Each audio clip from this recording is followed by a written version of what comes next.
Haleluya, puji Tuhan. Saat ini kita akan mendengarkan renungan firman Allah, dan saya mengambil firman Allah di dalam Kejadian 39 ayat 22 dan 23, dan saya beri judul yaitu Allah sanggup mengubah keadaan.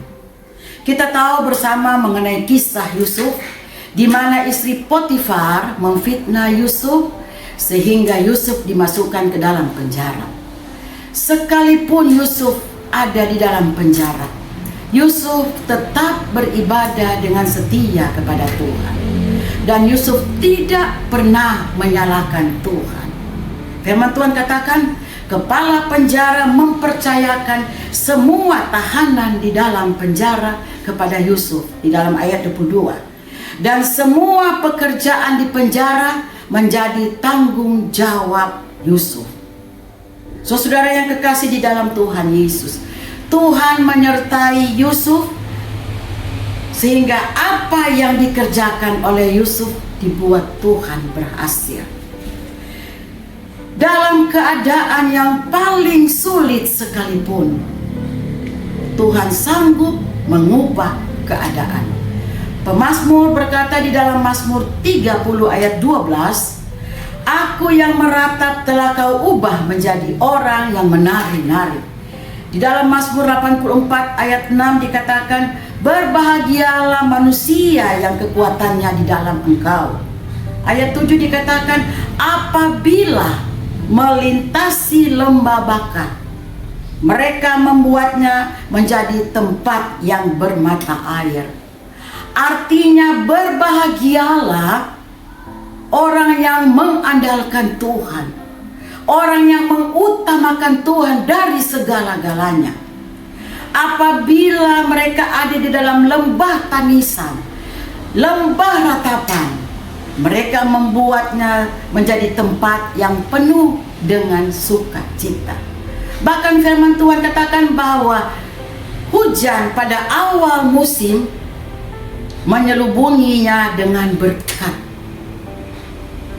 Berkat Tuhan akan turun seperti hujan awal dan hujan akhir.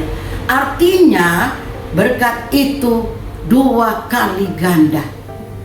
Saudara yang kekasih di dalam Tuhan Yesus, kita tahu bersama kisah mengenai Esther.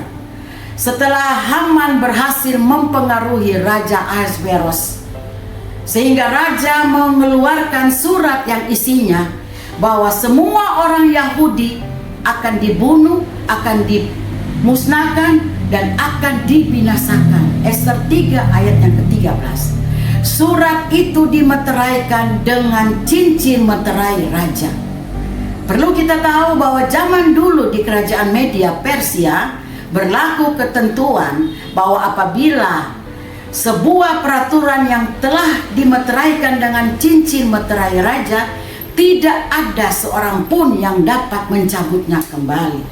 Mendengar hal itu, Esther segera mengambil tindakan, yaitu dia adakan doa dan puasa. Di dalam doa dan puasa Allah bekerja. Maka raja mengubah orang-orang Yahudi tidak jadi dibunuh. Sebaliknya Haman dapat hukuman gantung. Saudara-saudara yang kekasih di dalam Tuhan Yesus, Allah dapat mengubah duka cita menjadi sukacita. Allah dapat mengubah perkabungan menjadi hari yang penuh dengan kegembiraan. Sekalipun kita di dalam keadaan terpuruk, Allah sanggup mengubah keadaan kita menjadi orang yang lebih dari pemenang. Tuhan Yesus memberkati kita semua. Haleluya, puji Tuhan.